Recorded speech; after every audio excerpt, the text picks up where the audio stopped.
Muy buenas noches, bienvenidos. Somos un grupo de profesionales que compartimos principios comunes y el deseo de ver a un Perú donde prime la igualdad de oportunidades y el respeto por la dignidad humana. Queremos contribuir en la formación de jóvenes líderes con pensamiento crítico que generen soluciones de impacto en la calidad de vida de los peruanos. Queremos también un país con solidaridad, honestidad, integridad, institucionalidad, sin corrupción y también con el aprovechamiento sostenible de nuestros recursos naturales. Hemos creado un foro virtual de información y diálogo sobre problemas nacionales llamado 2051 más Perú, Suya y Pacha, como reconocimiento a nuestros orígenes y al deseo de construir un país mejor. Suya y Pacha quiere decir lugar, tierra o espacio de esperanza.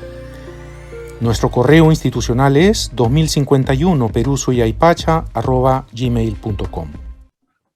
Muy buenas noches, queridos amigos y amigas. Espero que tengan una buena jornada. Mi nombre es Carlos Chin, soy miembro fundador de el colectivo 2051 más Perú, Suya y Pacha.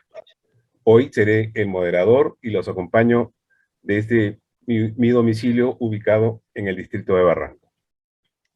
Bienvenidos y bienvenidas a nuestro webinar ¿Qué país tenemos a un año del Bicentenario?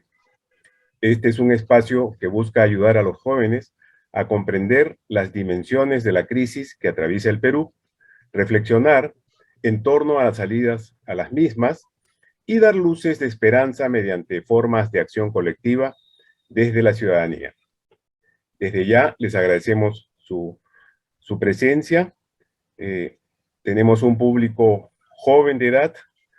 Existen algunos que no son tan jóvenes, pero sí son muy jóvenes de espíritu, que nos acompañan en esta oportunidad y, por supuesto, a nuestros panelistas invitados.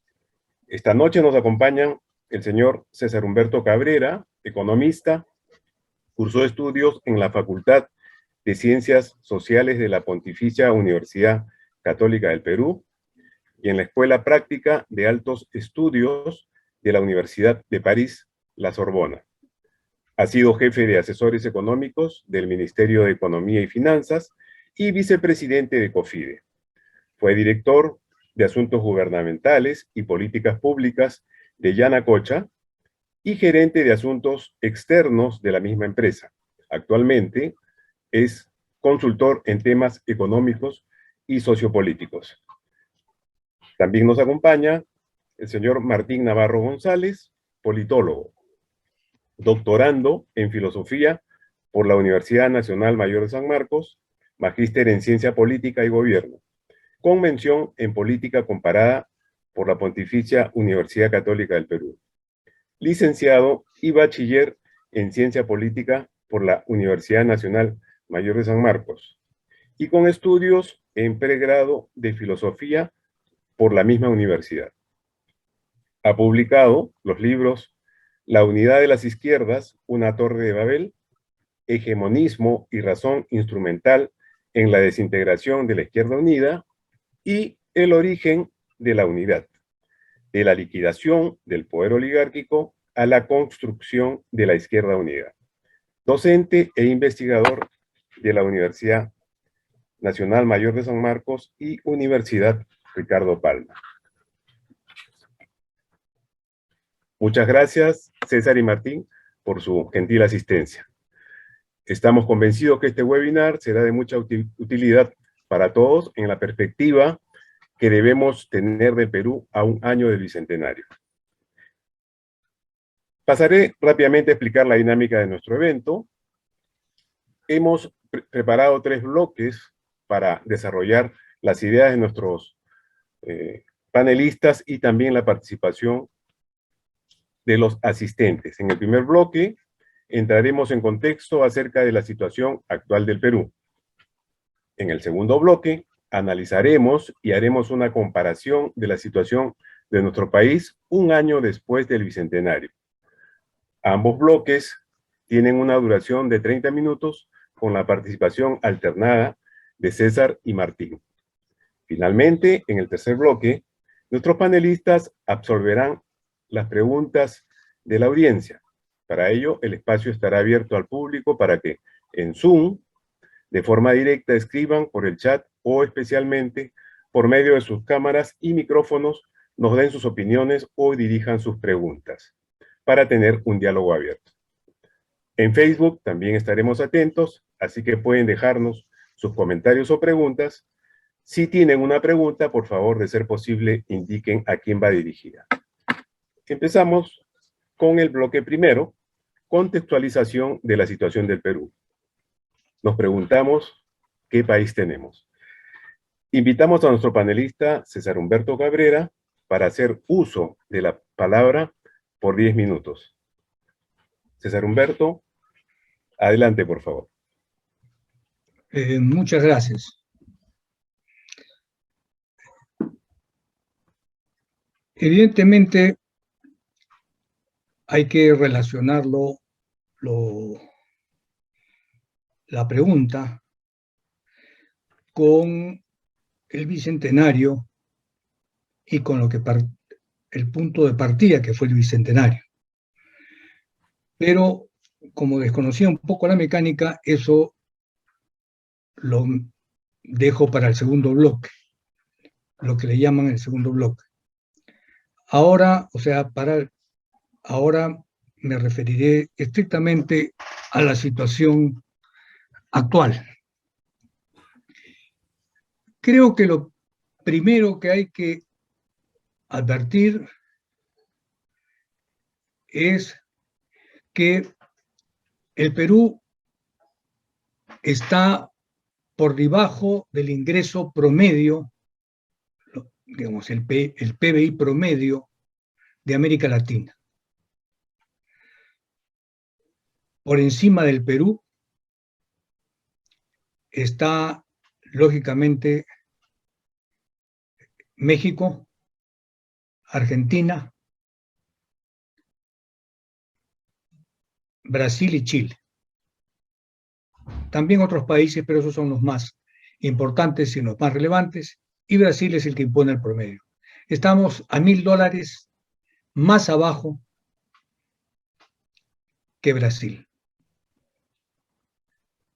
Si estamos en el Bicentenario, lo que hay que tener presente es que el Perú fue el centro del virreinato de América del Sur.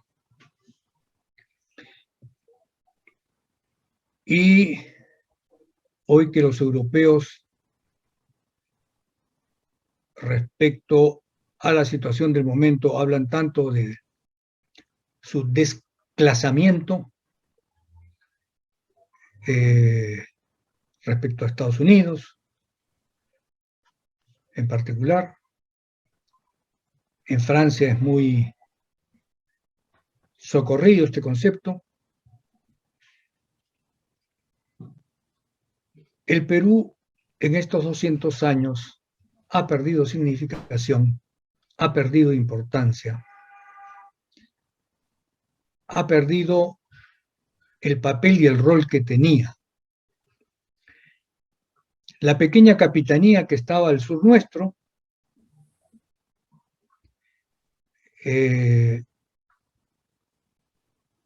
tiene un PBI por habitante que es más del doble que el nuestro, y su economía se basa también en la actividad minera. Estamos ciertamente lejos, muy lejos de los países industrializados. Estamos, Estados Unidos, estas son cifras del Banco Mundial, ¿no? Estados Unidos tiene un PBI por habitante de $69.000, el del Perú es de 6.600. ¿No? La China está en 12.000 y pico, el doble del Perú, pero creciendo rápidamente, creciendo a una velocidad tal y con la masa de población que tiene, que hace un mercado tremendamente importante y tremendamente significativo. La economía peruana ha venido creciendo rápidamente desde la segunda mitad de la década del 90 hasta más o menos 2010-2011. Después el crecimiento se fue reduciendo y en el periodo 2015-2019, o sea, para no incluir la pandemia, el crecimiento se redujo a un promedio de 3%. O sea, las dificultades económicas actuales no empezaron con Castillo. Castillo es una expresión de la crisis política. El lento crecimiento empezó antes.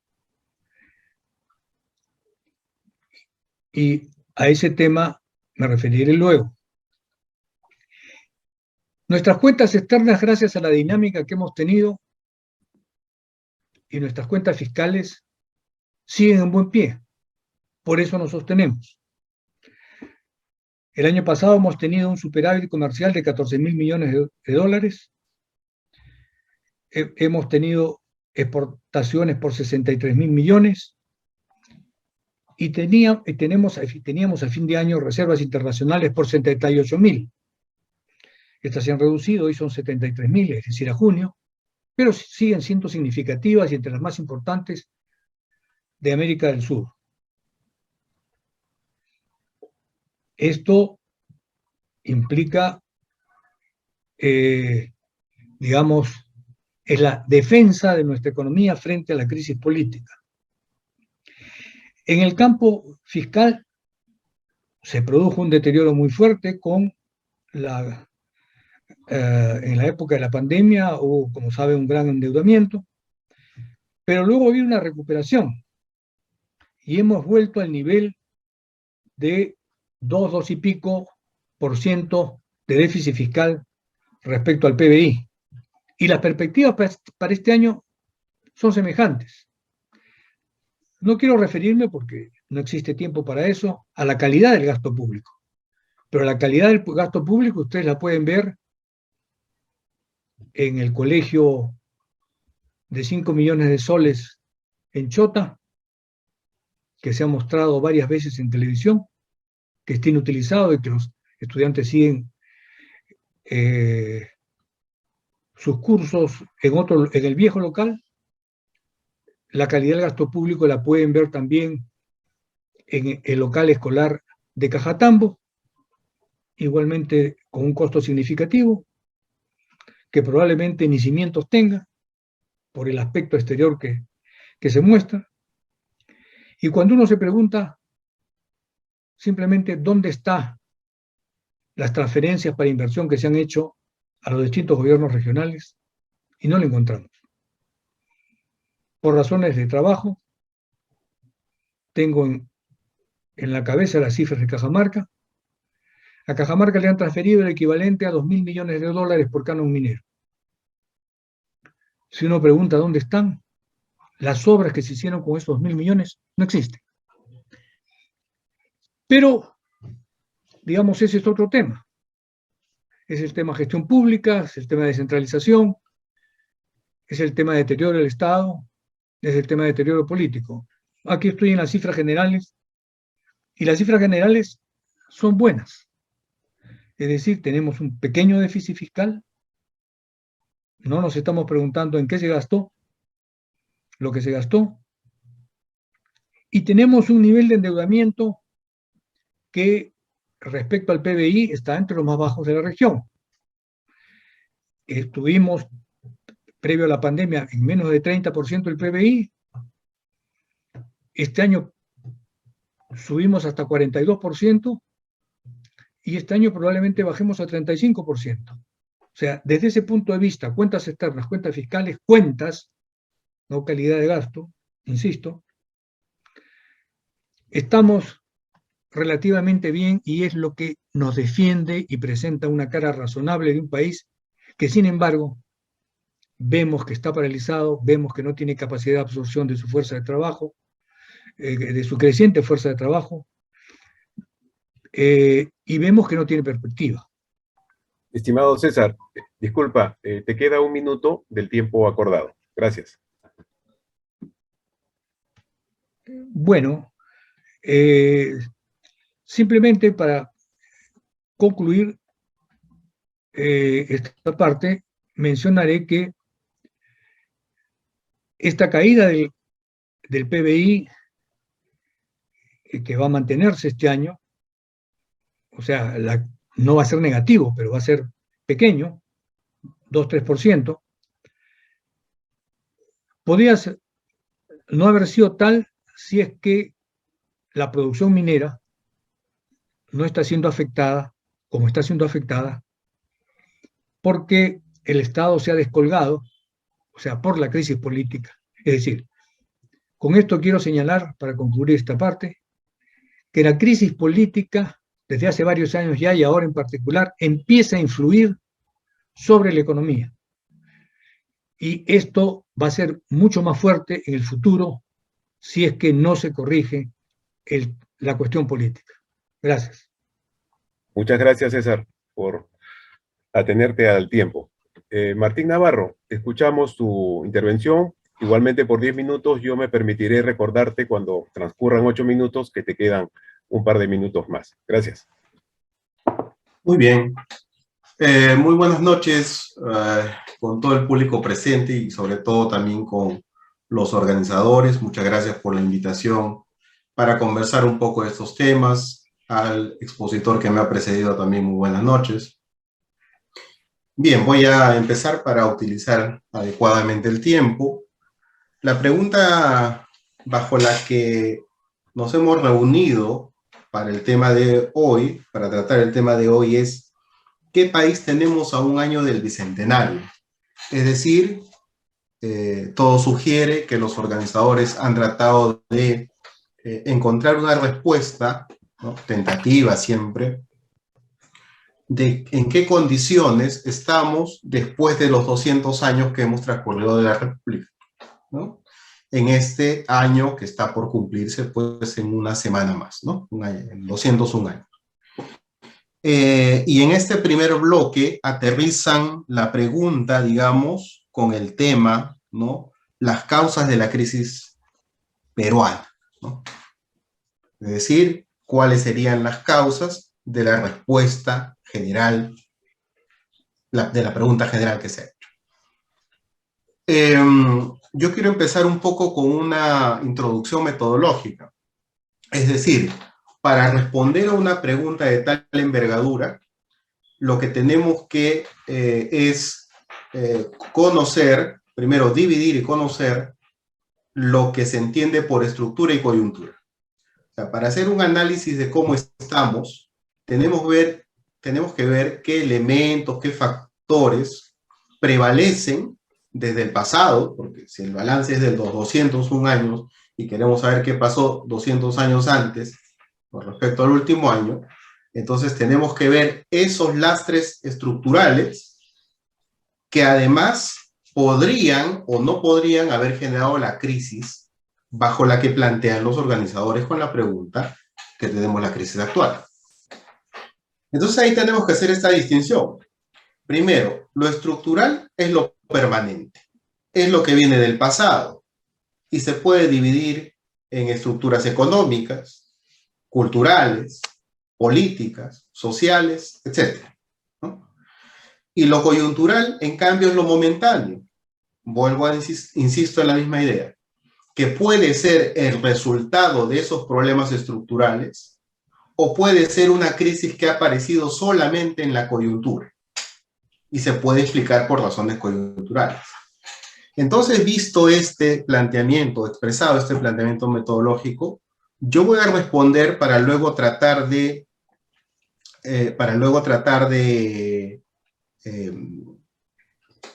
explicar, ¿no?, luego tratar de dar razones sobre el mismo, que la respuesta es que en el fondo no hemos cambiado. En el fondo seguimos teniendo los mismos problemas. Pero en la forma, o sea, en la coyuntura, sí se presentan estos mismos problemas estructurales de otra manera.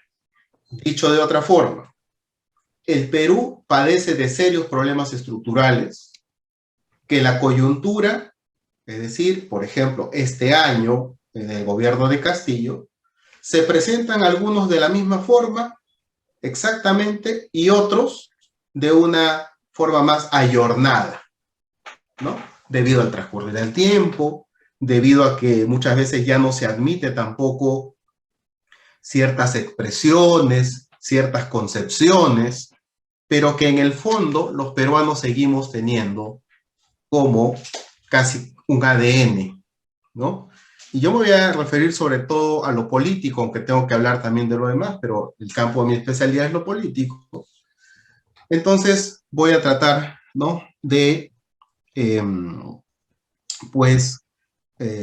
sustentar lo que acabo de decir, ¿no?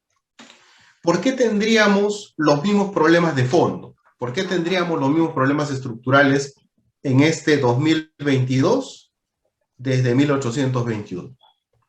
Primero, porque en lo económico seguimos siendo un país de economía dependiente. Eso no es ninguna novedad, pero lo seguimos siendo.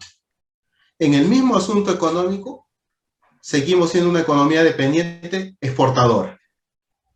Y exportadora de materias primas, y dentro de las materias primas, principalmente de minerales. O sea, eso no se ha modificado. Es más, estamos hablando del balance de los 200 años. Eso tiene más de 500 años. Ese modelo no ha variado.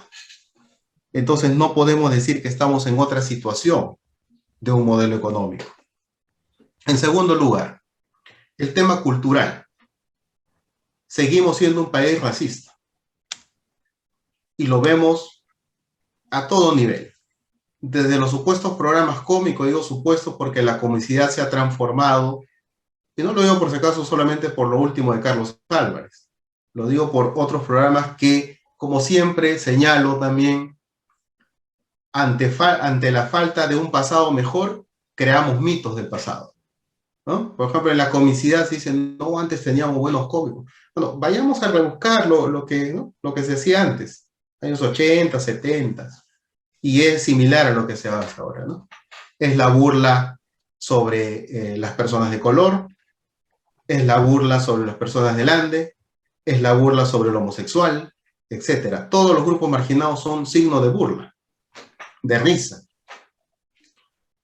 En el Congreso, o digamos en el espectro político vinculado a lo cultural, tenemos las tendencias conservadoras, que hoy día nos damos cuenta que se abrazan, se dan la mano los extremos, que aparentemente en lo político e ideológico están separados y enfrentados totalmente, en los temas culturales están unidos, ¿no? Entonces, hay muchos más ejemplos de racismo en el Perú y de políticas, o digamos, posiciones ante las minorías, aunque no me gusta mucho el término, digamos, ante las diversidades étnicas, sexuales, etcétera, etcétera, ¿no? En tercer lugar, en lo político. Seguimos, claro, en lo político. En lo político, ya no vinculado a lo cultural, sino en lo político vinculado a lo económico.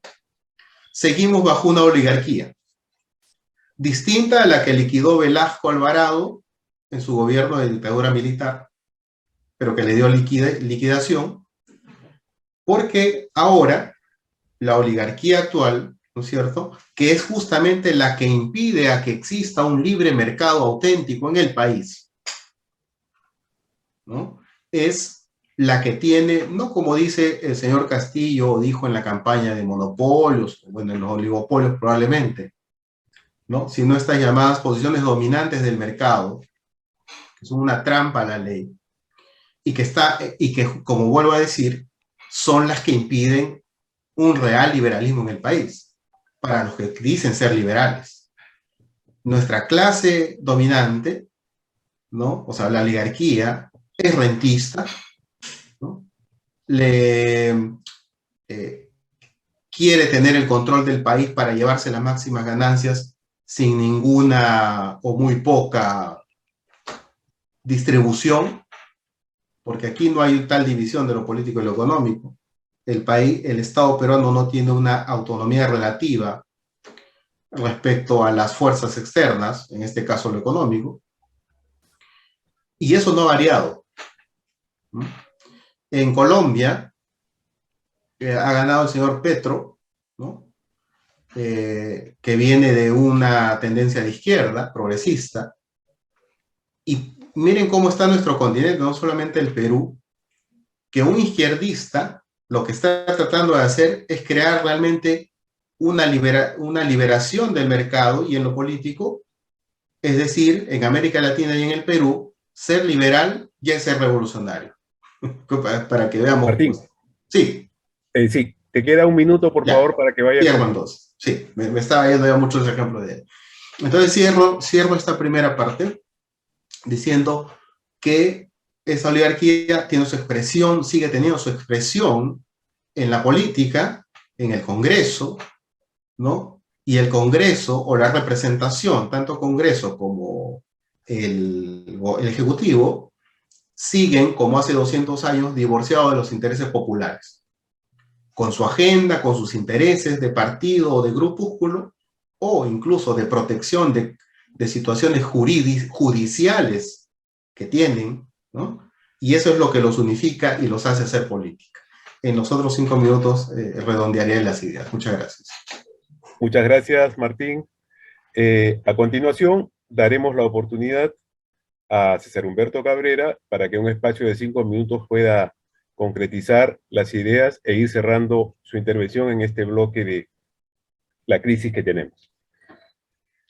Bueno, en el anterior bloque hice referencia al tema económico y a las dificultades de crecimiento que se presentaban y en particular a que estamos dejando pasar las oportunidades de inversión que nos presenta la economía mundial, que es el campo al cual un país de 33 millones de habitantes, de 30 millones de habitantes, un pequeño país, tiene que proyectarse. El tema político siempre se desvinculó, o en los últimos años trató de desvincularse del tema económico y están íntimamente relacionados. Esta vez, la crisis política que vivimos, la crisis del sistema político que vivimos, que insisto, viene de atrás, nos va a golpear duramente. Podríamos remontarnos y hacer historia, pero el tiempo es tirano. Empecemos simplemente mencionando que la crisis de la hiperinflación, la crisis de deuda externa, hiperinflación de los 80, liquidó el sistema político existente. Teníamos partidos relativamente significativos, el APRA, Acción Popular, la Democracia Cristiana, o en fin, el Partido Popular Cristiano, Izquierda Unida. Había un conjunto de partidos que más o menos tenían cuadros, tenían líderes. Eso, el año 90, fueron superados en acciones por un señor, Fujimori, que en la política era un aventurero, como después seguimos con distintos aventureros. El 80 lo sustituye otro aventurero.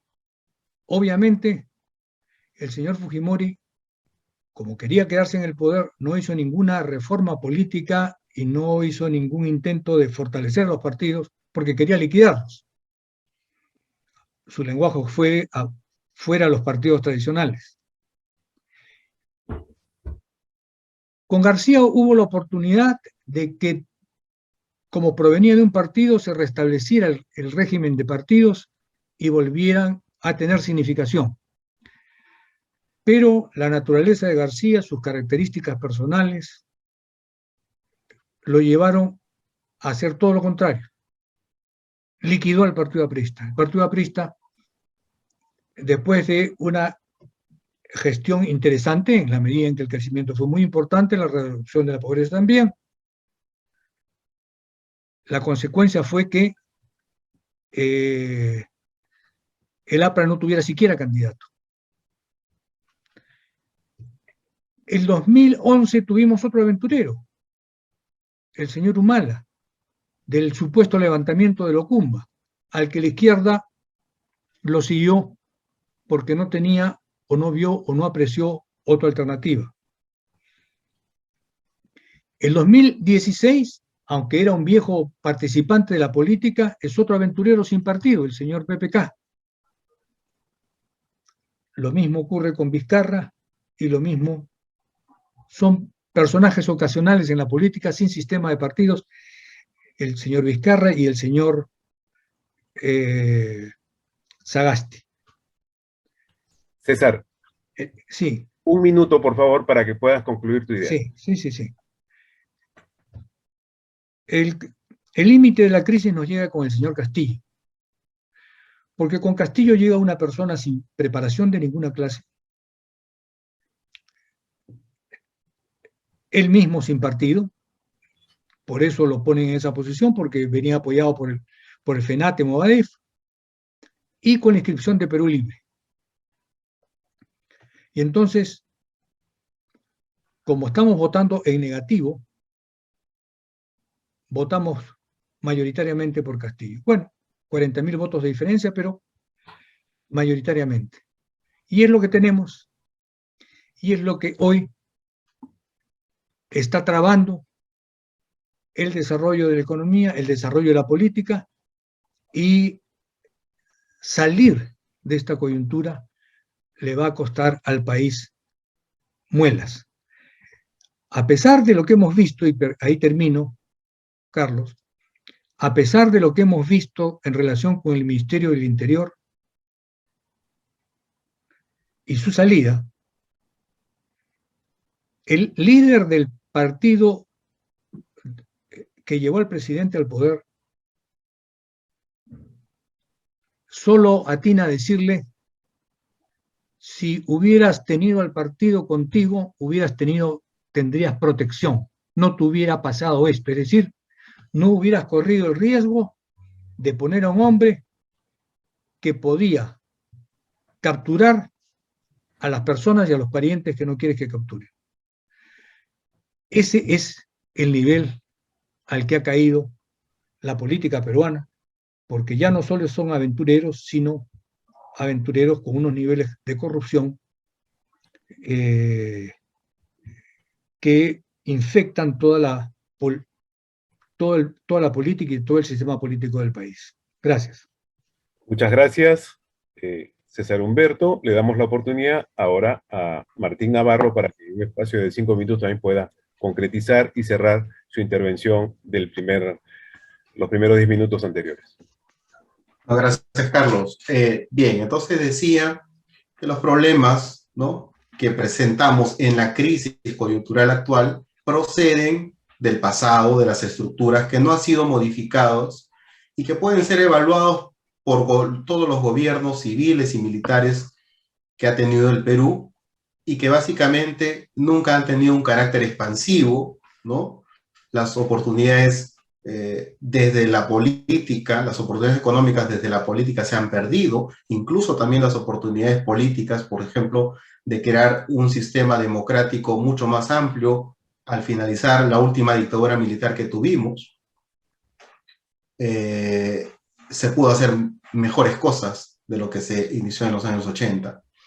Y justo cierro esta parte con la cuestión de la representación en los partidos. Me había referido digamos, a los asuntos a los que se refieren los partidos o las organizaciones políticas cuando llegan a los niveles de representación. Pero las características que poseen el sistema de partidos o de organizaciones políticas peruano no son ajenas a su historia. Más bien, los años 80 son la excepción. Si uno hace una revisión histórica de los partidos políticos en el Perú, el Perú no es un país de partidos, es un país movimentista. Por ejemplo, el siglo XX, el primer intento de partido surge más de 50 años después de haberse creado la República, con un intento fallido del Partido Civil. Y además en una sociedad oligárquica donde la mayoría pues estaba excluida, ¿no es cierto?, de lo político.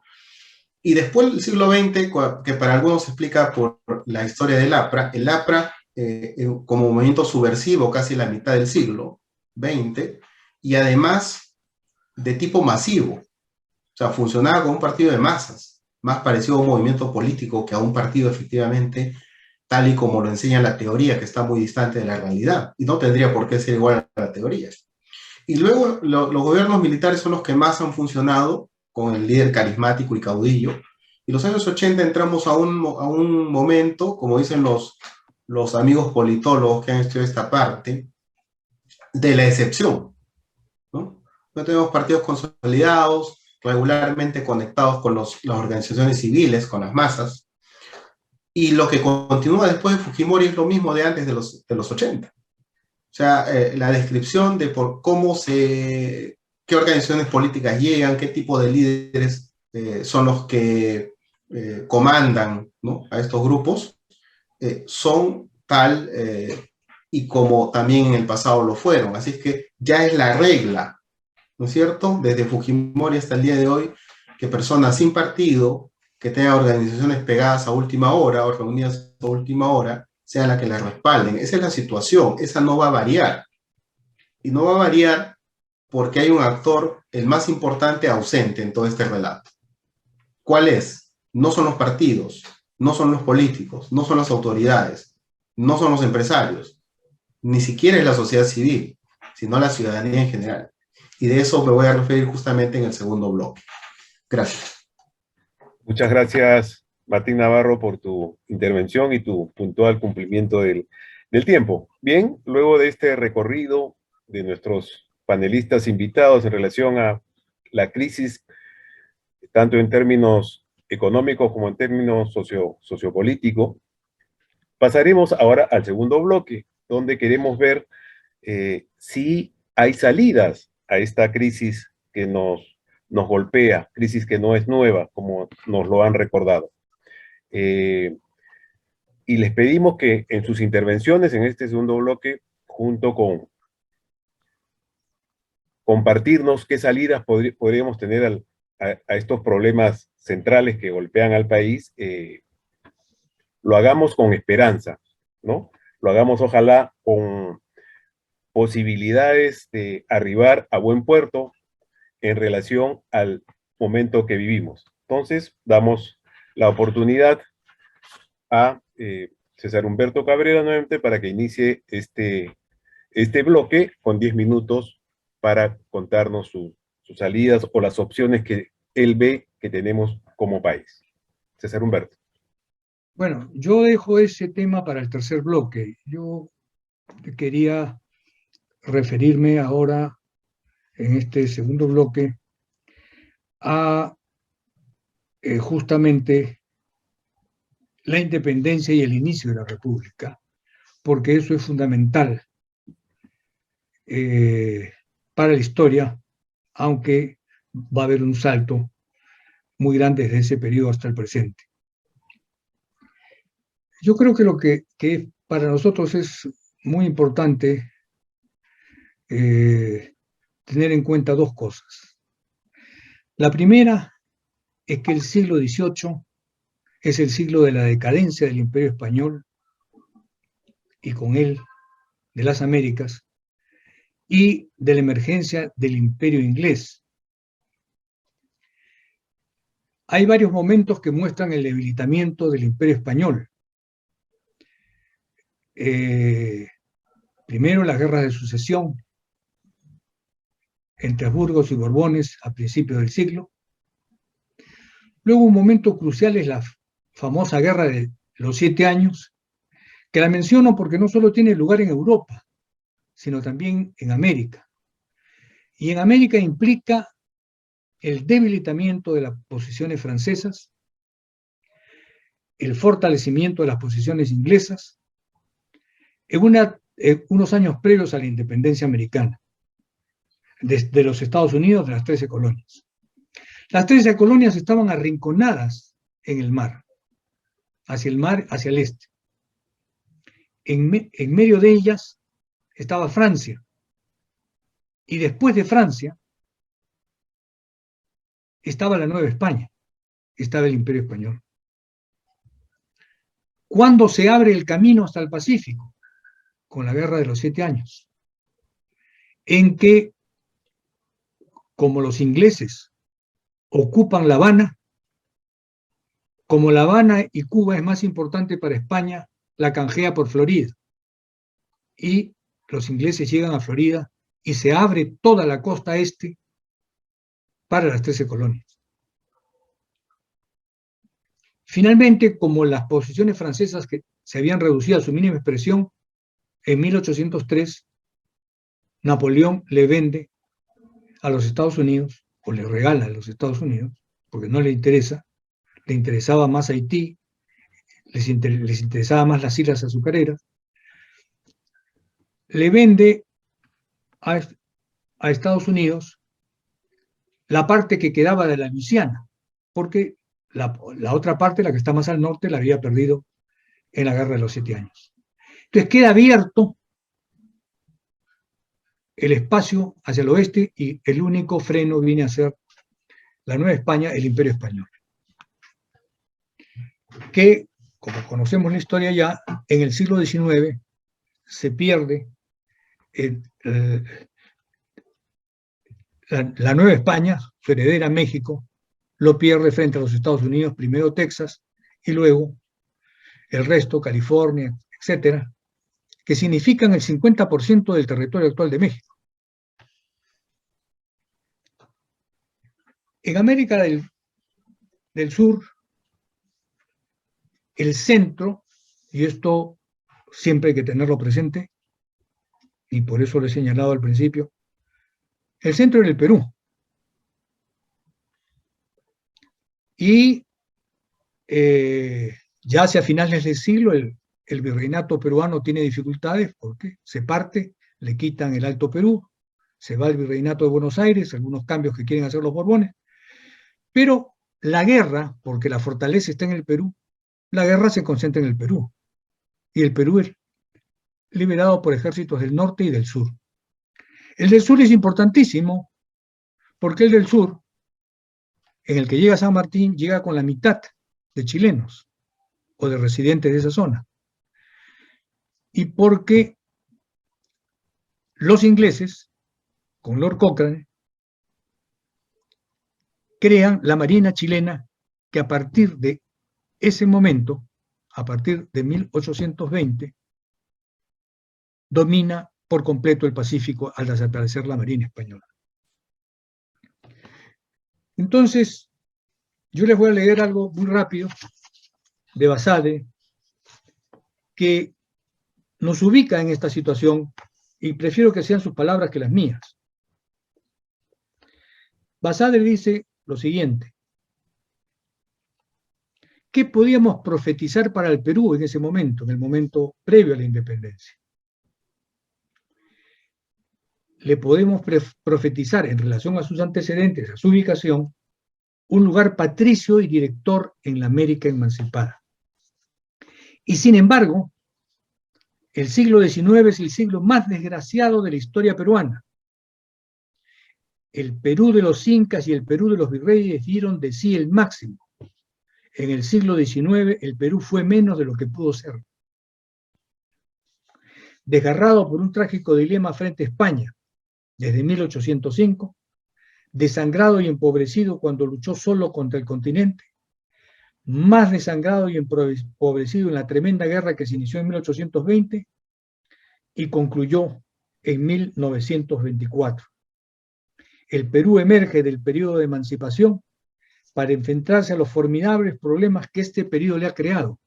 O sea, emerge solo, emerge separado del Alto Perú, emerge separado del norte argentino y del comercio que existía, emerge sin moneda y con la moneda inglesa como la moneda de cambio, emerge con distintas fronteras y emerge sin saber hasta dónde llegaba su territorio.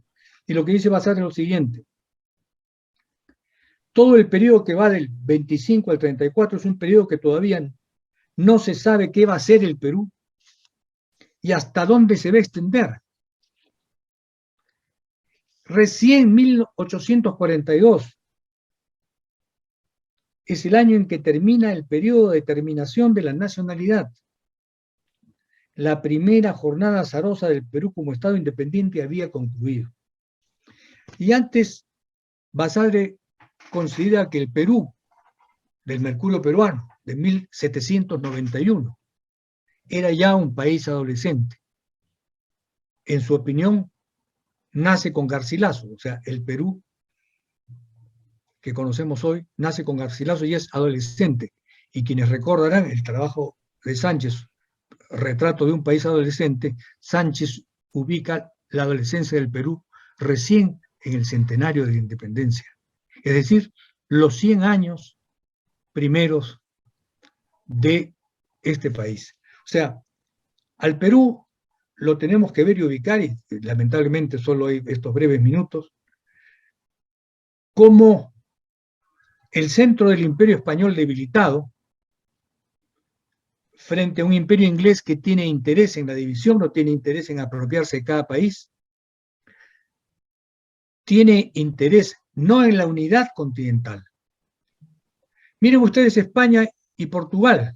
¿Qué cosa es España y qué cosa es Portugal? España es un país de más de 40 millones y Portugal es un país de menos de 10 y muy pequeñito. En América del Sur, lo más importante en términos relativos es Brasil, y los demás somos pequeños enanos al lado de Brasil. El único país con relativa importancia es la Argentina. ¿Eso tiene que ver con qué? Con el dominio inglés sobre Portugal y el direccionamiento inglés sobre Portugal y el fraccionamiento de América producto de la presencia inglesa. En fin, dejo estas cosas sobre la mesa, porque si pensamos en los 200 años, tenemos que pensar necesariamente en el estallido del Imperio Español, en las condiciones en que éste se rompe, en las repercusiones que eso tiene para el Perú en su aislamiento, y en el cómo, en lugar de enfrentar, como enfrenta Estados Unidos hoy al mundo, con un continente que es todo el norte, producto de justamente el debilitamiento del Imperio Español y la derrota que le inflige a Francia en 1763, eso, ¿no?, se vierte en que el Perú sea un país de 1.200.000 kilómetros cuadrados y algo más, con una población de 30 millones de habitantes y que tiene que enfrentar al mundo con lo que es, no con lo que quiere ser, aunque la generación del centenario, la generación del primer centenario, con el APRA a la cabeza, porque fueron los líderes de esa generación, ¿no? Obviamente hubieron otros, ¿no? Pero como conjunto la mayor parte se fue al APRA, proponían como punto fundamental la unidad de América Latina, es decir, volver al pasado, volver a la época en que América Latina, América Española era una, y por lo menos que sea una en América del Sur. Lo dejo allí y volveré ya sobre otros temas en el siguiente periodo, ¿no?, en el siguiente espacio, en la tercera ronda, digamos. Gracias por tu comentario, César Humberto. Recordarles, antes de darle el pase a Martín Navarro, que el tercer bloque está dedicado a las preguntas, ¿no? El diálogo con nuestros asistentes. Por tanto, recordarle que la parte de alternativas, salidas que ustedes vislumbran y quieran compartir, tendría que ser en este segundo bloque. Ahora sí, invitamos a Martín Navarro para que pueda compartirnos sus puntos de vista en relación a este segundo bloque. ¿Cuáles son las salidas, las posibles alternativas que él vislumbra a la crisis que tenemos en el país? 10 minutos. Gracias, Carlos. Bueno, es complicado, ¿no? Cuando leí el planteamiento, la dinámica, ¿no?, que enviaron y decía salidas con esperanza, ¿no? Eso es muy complicado, estimado Carlos, estimados oyentes.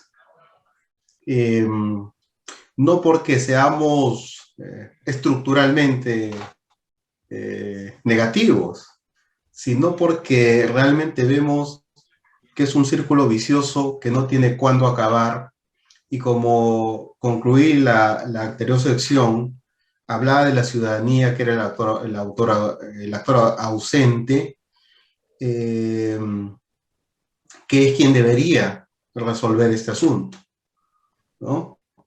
La tradición partidaria en el Perú, como había señalado, que de acuerdo, insisto, la teoría dice es la bisagra entre la sociedad y el Estado, y toda esa retórica de la que se habla, por lo menos en la ciencia política, en el Perú no tiene cabida y no tendría por qué tenerla tampoco. O sea, nosotros somos la consecuencia de una historia particular.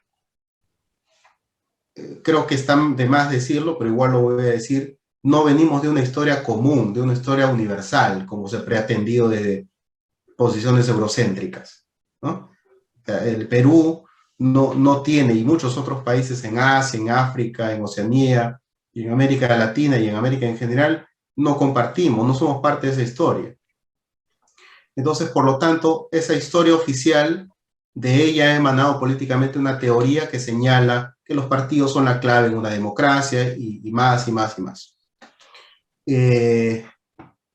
Nosotros no venimos de esa historia, ¿no? Venimos de una historia que fractura el país en un momento, en 1821, de alguna manera, pero esa fractura, ¿no es cierto?, es casi epidérmica, porque se mantiene, una vez más, lo estructural del virreinato. Hasta hoy día pensamos colonialmente. Las estructuras mentales son las que más pesan por encima de las económicas y políticas y otras más. Las estructuras mentales. El colonialismo está en nuestra cabeza. Y eso es lo más difícil de sacar, de quitarnos. El Perú, como hace 200 años, se encuentra no solamente dividido, sino que se encuentra dividido de manera polarizada, o sea, enfrentada, porque un país puede estar dividido, pero no enfrentado necesariamente. Y seguimos siéndolo. Pero además, no solamente estamos divididos y polarizados, sino fragmentados. Esa polarización, ¿no?, de la división es múltiple. No son bandos necesariamente. Es múltiple. Y tiene varias dimensiones, como lo señalé hace un momento. Políticas, económicas, clasistas, étnicas, raciales, de todo tipo. Para cosas anecdóticas se reconoce la pluralidad como algo bueno. Por ejemplo, la comida. Por ejemplo, el fútbol, ¿no? Para eso se reconoce, para lo trivial, para lo que no tiene sentido de nacionalidad. Pero cuando un otro o alguien de los otros se sienta con nosotros en la mesa, por eso una expresión, ¿no?, o en una institución pública, entonces sale a reducir todo el desprecio por el otro. Y ese otro también ya empezó hace mucho tiempo, no ahora, a despreciar al que cree ser único. Y por eso también hay una rivalidad regional, y entre élites y regiones, entre pueblo y élites. Hay diversas divisiones, ¿no? Lo que dice el gobierno, o lo que ha utilizado en su lenguaje durante este año y en campaña, no es nuevo, pero lo que sí ha hecho es exaltar, porque una cosa es que el país esté así, y otra cosa es incendiar o provocar más esa división polarizada y fragmentada. Y de eso se ha encargado el gobierno, y de eso se ha encargado la oposición en el Congreso. Entonces, la salida, ¿no?, en estos minutos que me quedan, es ideal. Si voy a ser positivo y voy a querer transmitir esperanza, tengo que advertir, tengo que señalar que es ideal. ¿Y cómo es ideal? En un país que no está identificado con una clase dominante, porque no dirige el país, sino que se sirve de él.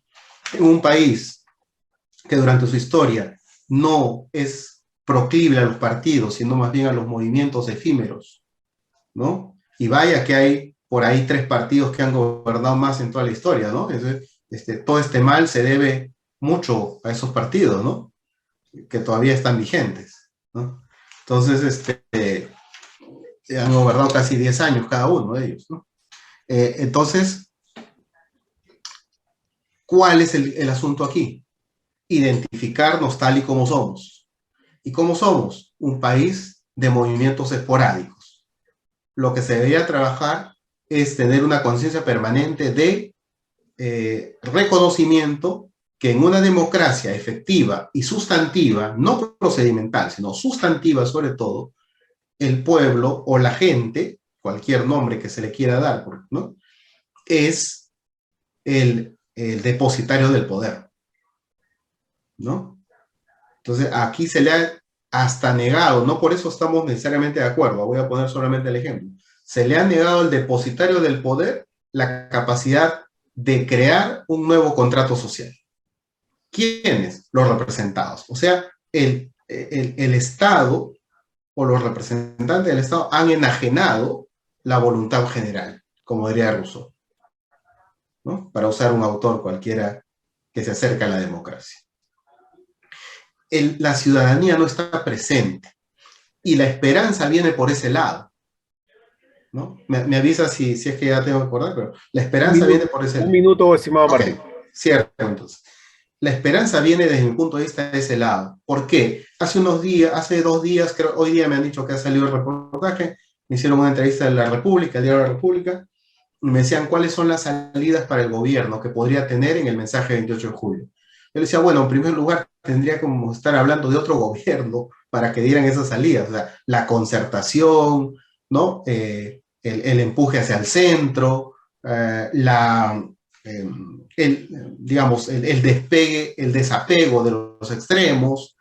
Voy a decirlo luego en los 5 minutos con mayor claridad, pero decía al final en esa entrevista que lástima que estoy hablando en lo ideal, porque el gobierno no va a responder así, ¿no? Y no porque le tengamos odio, rencor o rechazo, sino uno habla por los hechos, por las cosas que van sucediendo, ¿no? Entonces en los 5 minutos cierro la idea. Muchas gracias, Martín. Damos entonces la oportunidad a César Humberto Cabrera para que pueda completar lo que diseñó en su primera intervención, recordándole que el tema del tercer bloque ya está dirigido a las preguntas y el diálogo con el público asistente. 5 minutos, César Humberto. Bueno, muchas gracias y disculpa la confusión, entendí mal. Y bueno, me referiré al tema que señalan las perspectivas y la esperanza. Y enfatizaré el tema económico, que es el que conozco mejor. Desde siempre, Inglaterra, para tener hegemonía,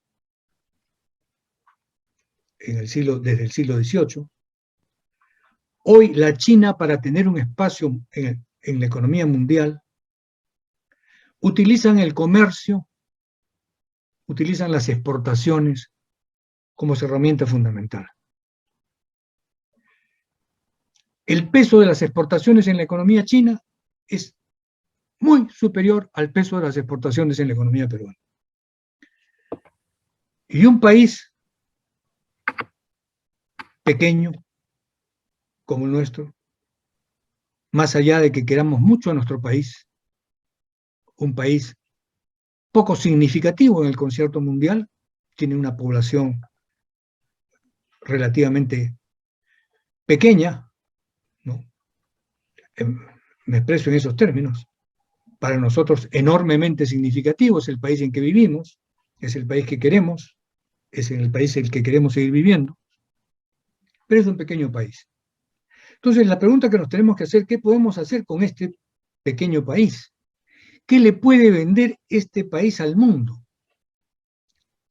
¿Le podemos vender textiles más baratos que los de Bangladesh, que tiene 200 millones de habitantes y ganan entre el 10 y el 20% del salario promedio del Perú?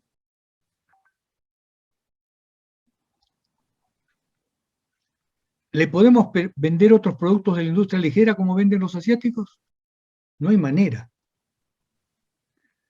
El Asia ha destruido la industria europea y Europa hoy se propone el Plan Central de Europa, y por eso los franceses hablan de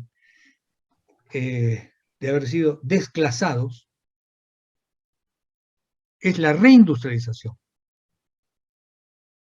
la reconstrucción de Europa, a través de la reindustrialización y a través del tránsito energético. Nosotros le tenemos que vender al mundo lo que tenemos, como lo hicieron otros países, como lo hizo Estados Unidos desde el siglo XIX, vendiéndole alimentos a la Gran Bretaña y creando una división del trabajo en esa dirección. Vender alimentos, vender minerales, vender estos productos no implica no ser industria.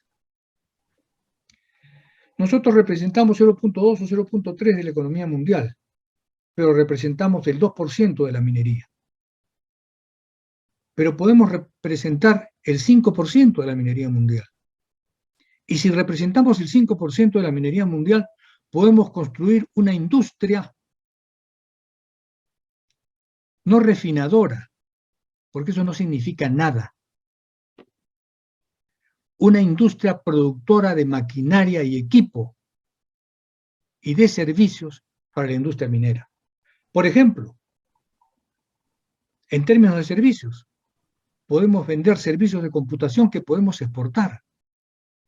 Hoy el Perú exporta técnicos mineros, y quiero decir ingenieros y técnicos propiamente tales, a todos los llamo técnicos, al mundo.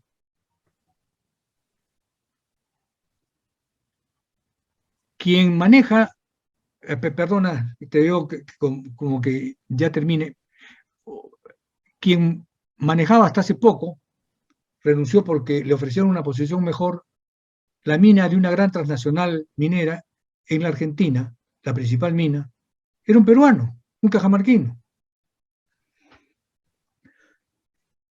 Podemos venderle al mundo, como Estados Unidos vende soya, pero vende soya con fertilizantes, vende soya con un trabajo caro, vende soya con pesticidas, vende soya con tractores. Eso es lo que vende. No veamos la soya, veamos los tractores, los fertilizantes, es decir, toda la industria que está atrás. Es decir, si tenemos el 5% del mercado mundial, podemos tener una industria y podemos incluso tener como mercado Chile. Nuestra industria de explosivos ha sido comprada por los australianos y no ha habido gobierno peruano que se interese en promover esa industria, en darle facilidades a esa industria para que siga siendo peruana y para que, al contrario, exporte a la economía mundial. Tiempo cumplido, estimado César. Bueno, y creo que, para terminar, que nuestra esperanza está en saber utilizar lo que tenemos, en educarnos en esa dirección y en prepararnos tecnológicamente en esa dirección, como lo hace Chile en el campo minero, concentrando ciencia y tecnología nacional en ese campo. Gracias. Muchas gracias, César Humberto. Oportunidad para Martín Navarro de completar, ¿no? Agregar a los temas que diseñó en la primera parte de este segundo bloque. 5 minutos, estimado. Muy bien. Entonces, cuando hablamos de salidas, una vez más tenemos que hacer una distinción. ¿Queremos salidas momentáneas? ¿Queremos salidas holísticas? ¿No? El Perú ha venido atravesando, viviendo por salidas momentáneas. Tengo familiares en el área médica, algunas cosas entiendo, y voy a poner un ejemplo tan sencillo como el común de todas las personas podemos entender.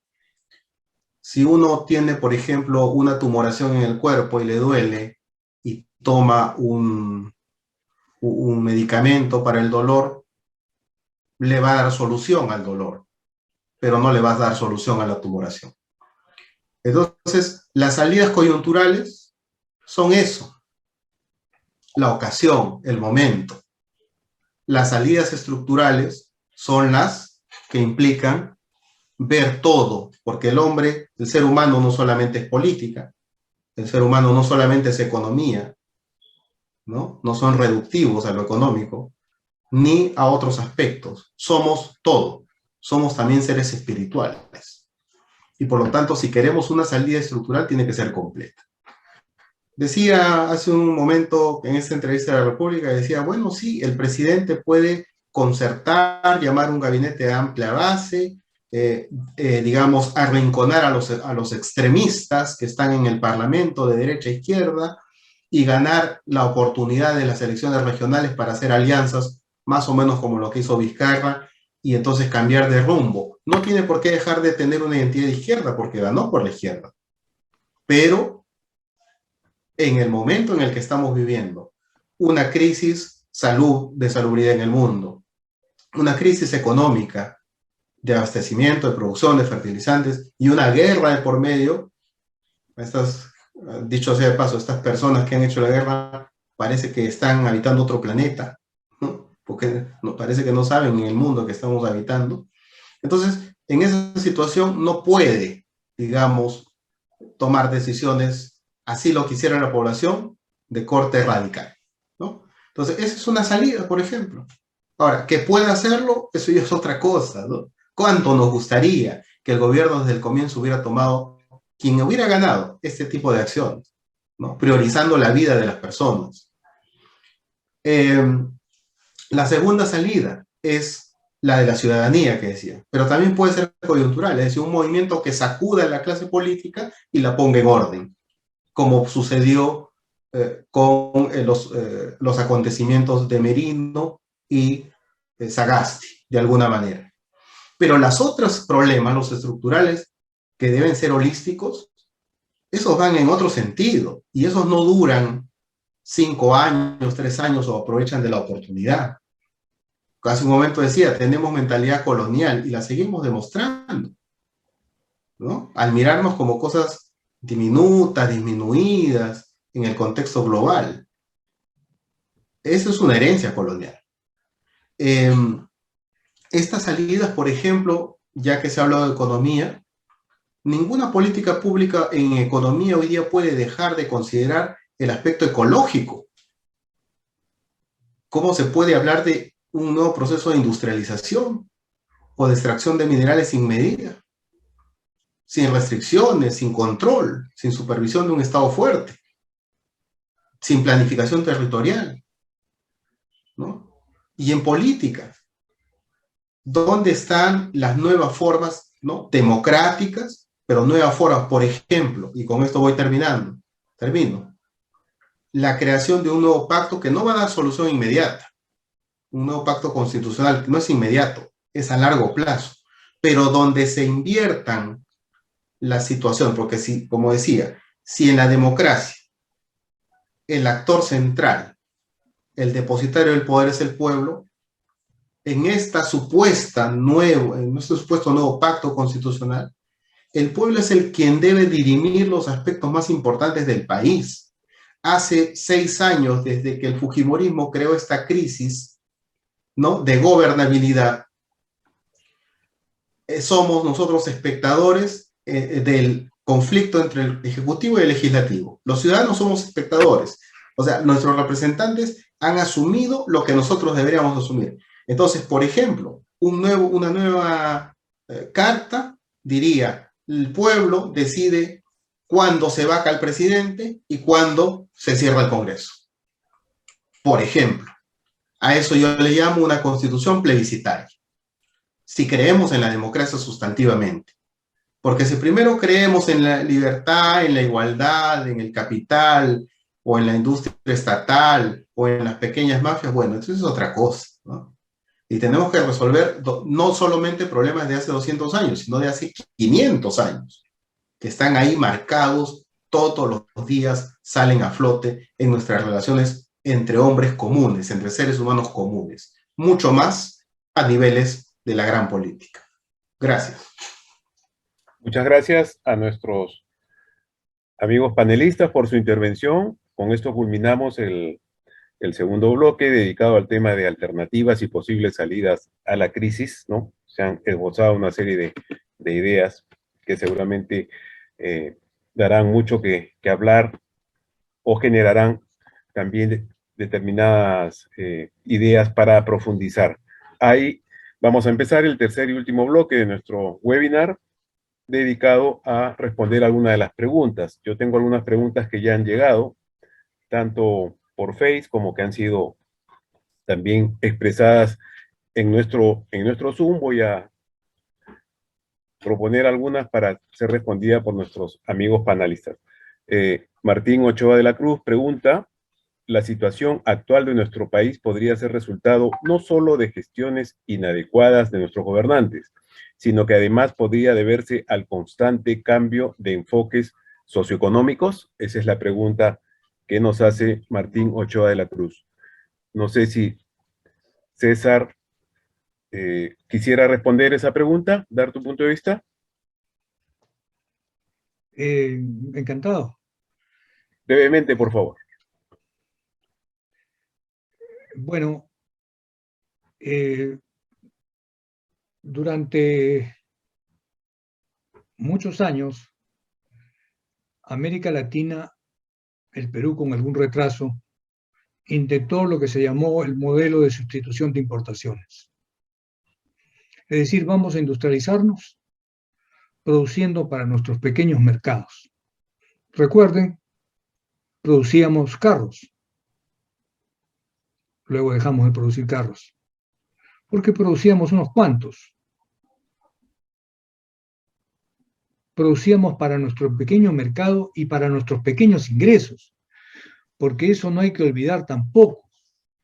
El mercado no solo es el número de personas, el mercado es el nivel de ingresos. Chile tiene las 2/3 partes del Perú, de la población del Perú, y consume, escojan el producto que quieran, consume más que el Perú. Su mercado es más grande que el Perú. Papel higiénico, pañales para bebés, jabón, pasta de dientes, lo que sea. Ese mercado de 16, 18 millones de habitantes es mayor que el mercado peruano. Entonces, hay que, insisto, con mi punto de vista, hay que mirar para afuera, hay que mirar el mercado exterior. Y parte obviamente del problema fue que en el pasado intentamos esa vía, ¿no? Ahora estamos intentando parcialmente, porque tenemos que intentar a fondo esta vía de una economía abierta, una economía competitiva, una economía con instituciones fuertes, con una OCINEMIR fuerte, con reglas claras. El Perú desde el año 92 recién tiene un código de medio ambiente. Antes no tenía. Los primeros estudios de impacto ambiental se hicieron en esa década. Y creo que hoy hay estudios de impacto ambiental mucho más sofisticados, mucho más completos, y que garantizan, ¿no?, como lo hacen en Australia, como lo hacen en Estados Unidos, una producción minera importante y con respeto al medio ambiente. El cobre, que es nuestro principal producto minero y principal producto de exportación, es el metal que se necesita para las energías limpias del futuro. Automóviles eléctricos,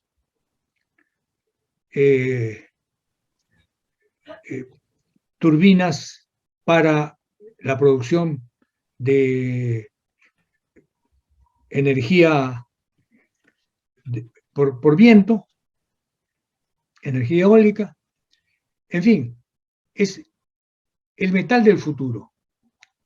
Hagamos, porque el mercado mundial se está preocupado por la transformación energética, se va a preocupar también, igual que se preocupa en algunos casos, de que los productos textiles, digamos, no sean producidos en buenas condiciones. Recuerden cuando se cayó ese edificio en Bangladesh, en que estaban las principales compañías textileras del mundo. Y eso cambió, afortunadamente, para mejor. van a exigir que ese mineral se produzca en las mejores condiciones. Y para eso hay instituciones nacionales, instituciones internacionales que deben trabajar en esa dirección. Y parte de las cosas que tenemos que hacer para el futuro, y en esto el Estado cumple un papel fundamental, es institucionalidad, permanencia. Hoy lo que tenemos no solo es la delincuencia común a la cabeza de ciertas instituciones, sino lo que tenemos también es gente absolutamente incapaz, que ha sustituido a gente que se ha preparado durante años para hacer una función en Promperú, para hacer una función en Indecopi, para hacer una función en Ocinermin. Y tenemos que construir instituciones. Y si vemos una solución para el Perú del futuro, está en la construcción de instituciones y en el control de todo. La minería grande y formal, de la minería informal que se balea y tiene 14 muertos en Acarí, de la minería informal que destruye la selva. De eso también tenemos que tener muchísimo cuidado. Gracias. Gracias también, César. Les pido, dado que el tiempo es tirano, como sabemos en estos eventos, sean bastante breves en sus respuestas a las interrogantes. Acá hay una segunda pregunta que quiero pasársela a Martín Navarro. Dice, es claro que la agenda política del Ejecutivo y del Congreso está desvinculada, desconectada de la realidad del país. Entonces, ¿qué hacer? ¿Cómo contribuir a que la agenda de la población, la de los verdaderos problemas y prioridades del país, esté donde corresponde, en el centro de la atención y del debate nacional? Martín Navarro, ¿podrías responder concretamente a esta interrogante? Gracias. Empiezo respondiendo con una noticia que acabo de ver que ha salido hace 21 minutos en un diario nacional. El día también 21 de junio, o sea, ¿cuándo? Mañana, ¿no? 21. Le van a hacer un homenaje a algunos grandes personajes en el Congreso y uno de los más destacados es Merino de Lama, invitado por la presidenta del Congreso. ¿Cómo va a responder ante eso la ciudadanía? ¿No? O sea, creo que con eso respondo bastante la pregunta de quien lo ha hecho, ¿no? ¿Cómo hacer para que la ciudadanía intervenga o corrija este conflicto? ¿No? De manera inmediata, como dije, debería ser la movilización, debería ser la exigencia de que enfoque, que mire los problemas reales, básicos, auténticos, que estamos padeciendo todos los peruanos, unos más que otros, evidentemente, como ya hemos señalado. Todos nos decimos peruanos, pero no tenemos el mismo valor, al parecer, ¿no? En el ideal, digamos, de largo plazo, porque esto no es, pues, o sea, no, por más que trate de ser positivo, no parece posible inmediatamente, es, como les digo, crear reglas muy bien, claras, institucionales, pero que sean debatidas por el depositario del poder. Insisto, parece que eso no nos queda claro a los peruanos. Si estamos en una monarquía, el depositario, el soberano, ¿quién es? Es el rey, ¿no? Pero aquí estamos en una democracia. Aquí el soberano no es el presidente ni el Congreso. El soberano es el pueblo. Y el pueblo, si se quiere dar un pacto nuevo, o permanecer o retroceder a uno anterior, pues es quien tiene toda la potestad de hacerlo. Pero ese pueblo está atrapado, ¿no? De una manera un poquito más técnica, fetichizado por las instituciones. O sea, esos que deben responder a las necesidades son los que aparecen como los que toman las decisiones y el pueblo no. Ese es el cuarto elemento que digo que le falta a toda democracia. Porque hablan de elección, participación, control, pero se olvidaron de lo más importante, la toma de decisiones. Esa toma de decisiones se debe trasladar a la gente. ¿Por qué? Porque nos equivocamos. el soberano, si se equivoca, puede corregir el error? Por supuesto. No puede corregir o no debe corregir el delegado que hemos puesto como representante, porque ese es temporal. La verdadera institucionalidad es el fortalecimiento del soberano, no de sus manifestaciones externas, que son las instituciones. Esas son movibles, esas son cambiantes. Entonces, esa sería la forma larga, estimado o estimada quien ha hecho la pregunta, la forma ideal que estamos buscando de alguna manera, pero nos chocamos con la realidad del pueblo inmovilizado, pasmado, tratando de salir cada uno por su cuenta de los grandes problemas que tenemos. Gracias. Gracias, Martín. El tiempo sigue avanzando. Creo que podríamos, si las respuestas son breves, abarcar un par de preguntas más, si lo permiten nuestros amigos panelistas. Hay una pregunta para César Humberto. Tomando la experiencia de México, ¿cree que el Perú necesita tener una segunda independencia para sacudirse de esa resaca de dominio político, económico y cultural? ¿Qué piensa al respecto? César Humberto, si puedes responder en 2 minutos, esto te lo vamos a agradecer.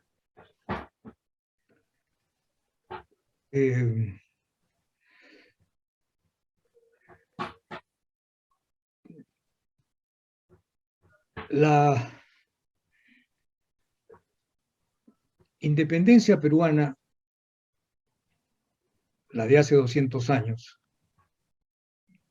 simplemente fue lo que llamamos la independencia, fue el estallido del Imperio Español, azuzado por la potencia que emergía, por los ingleses,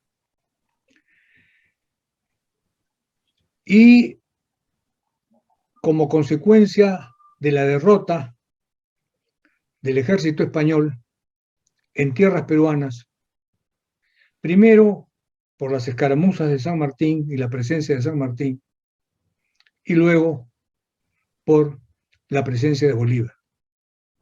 O sea, nosotros empezamos una república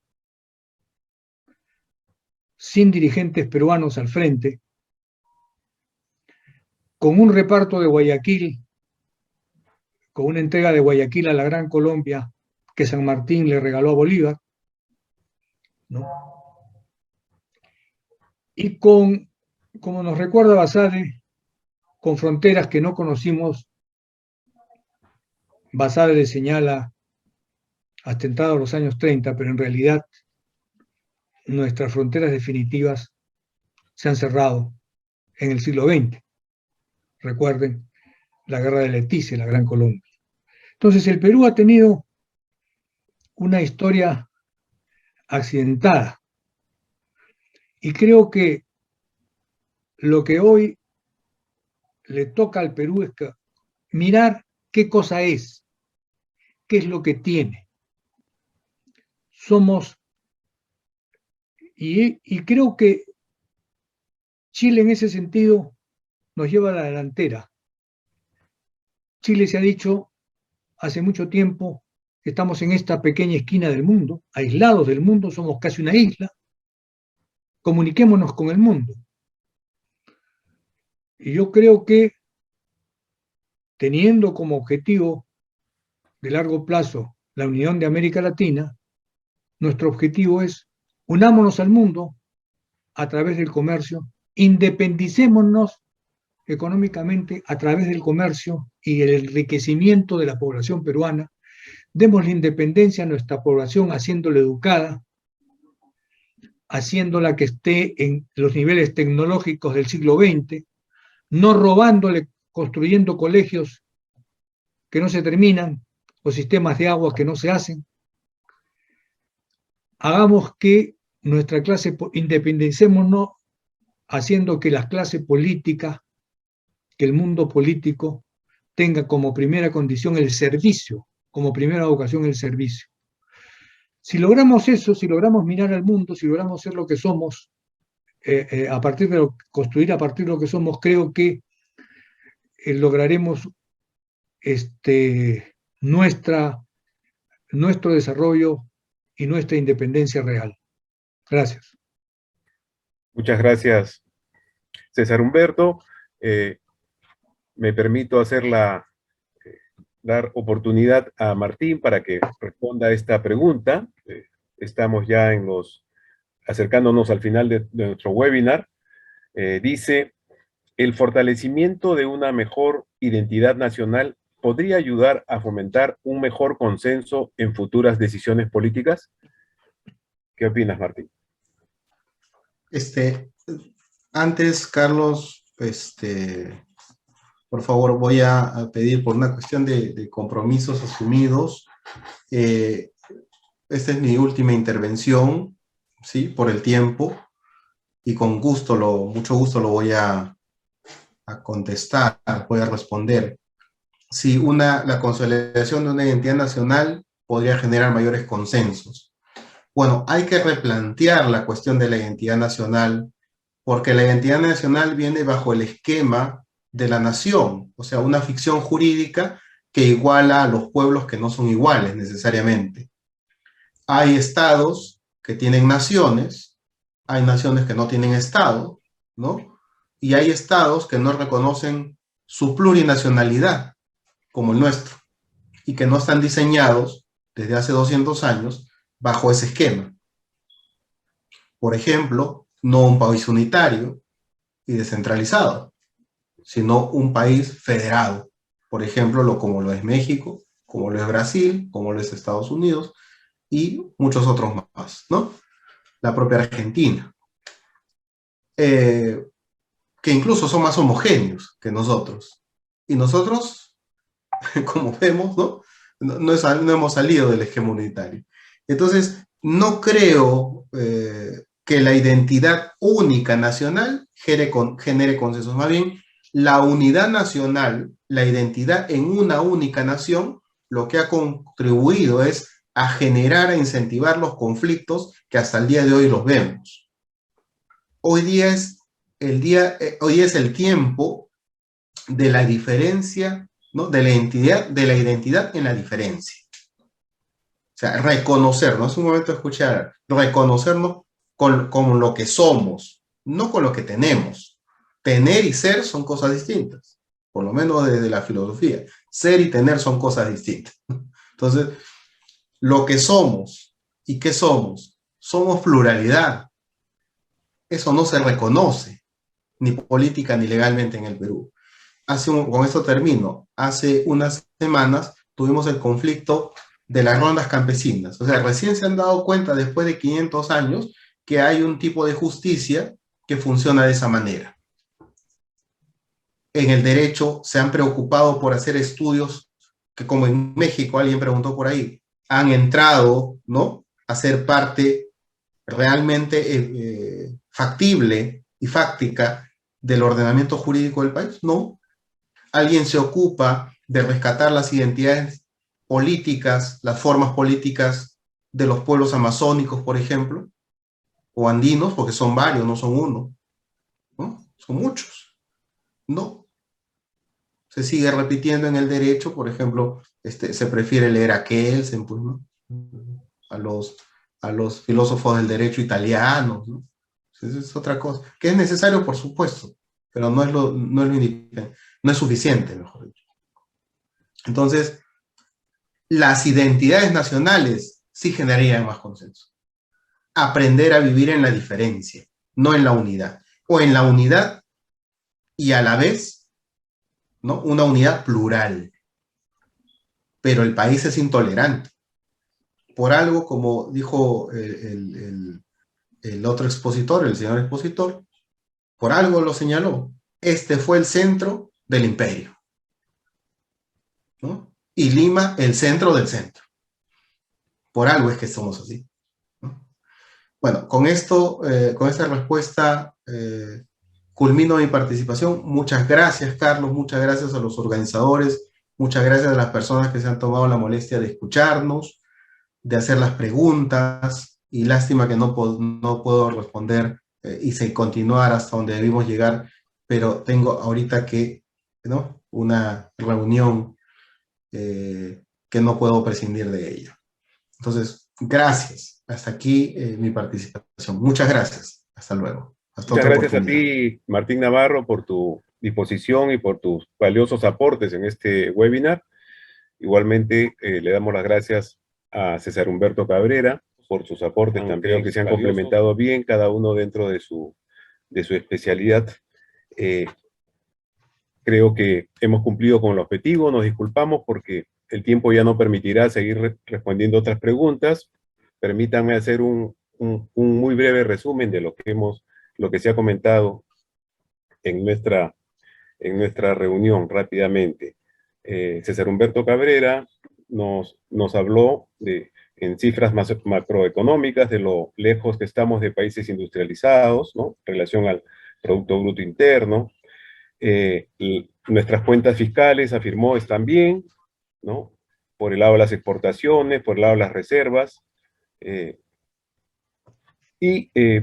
Dio como ejemplo que a Cajamarca se le ha transferido una cantidad fuerte de dinero por el Cano, pero el problema, afirmó, es la gestión. Un país paralizado no tiene perspectiva. La crisis política empieza a influir en la economía. La crisis de los 80 liquidó el sistema político existente, partidos tradicionales. El nivel de corrupción que infecta la política es un problema de muy difícil solución. Martín Navarro, por su parte, señaló las condiciones en las cuales nos encontramos después de casi 201 años de república. Seguimos en crisis en lo estructural, es lo permanente en la política, en la economía y también en la parte social. El Perú padece de serios problemas estructurales y diferentes problemas coyunturales. Somos un país dependiente, una economía exportadora, principalmente de minerales. En segundo lugar, seguimos siendo un país racista, un país que se burla de los grupos marginados, un país discriminador. En tercer lugar, en lo político, seguimos bajo una oligarquía. Ahora la actual es rentista. El Congreso sigue con su agenda divorciado de lo que quiere la gente. La característica que poseen los partidos políticos en el Perú. El Perú no es un país de partidos, sino de movimientos, afirmó, entre otras cosas muy, muy valiosas, Martín Navarro. Muy bien, habiendo cumplido el tercer bloque y habiendo leído rápidamente un apretado resumen de que nuestros amigos panelistas, parte de lo que aportaron en su intervención, queremos agradecerles, retirar nuestro saludo a César Humberto Cabrera y a Martín Navarro González por sus intervenciones y sus aportes esta noche. Igualmente al público por las valiosas preguntas y también por la sugerencia que nos han hecho llegar a través del Zoom y del Facebook. Antes de despedirnos, aprovecho para invitarles a que nos sigan en redes sociales y en nuestra página web www.2051suyaypacha.org para que estén atentos a nuestros próximos eventos. Y también comentarles que pueden escuchar nuestro primer podcast, ¿no? Esta es una novedad. Pueden acceder a a través de nuestra página web. También les invitamos a cooperar con nuestra iniciativa 2051 más Suyaypacha, para lo cual pueden contactarse con nosotros a través de nuestro correo y enlaces. La grabación de esta sesión estará pronto disponible en nuestro canal de YouTube y en Facebook. Hasta la próxima. Muchas gracias por su atención y por su participación. Buenas noches. Buenas noches, gracias. Muchas gracias, César Humberto. Hasta la próxima. Gracias, Carlos.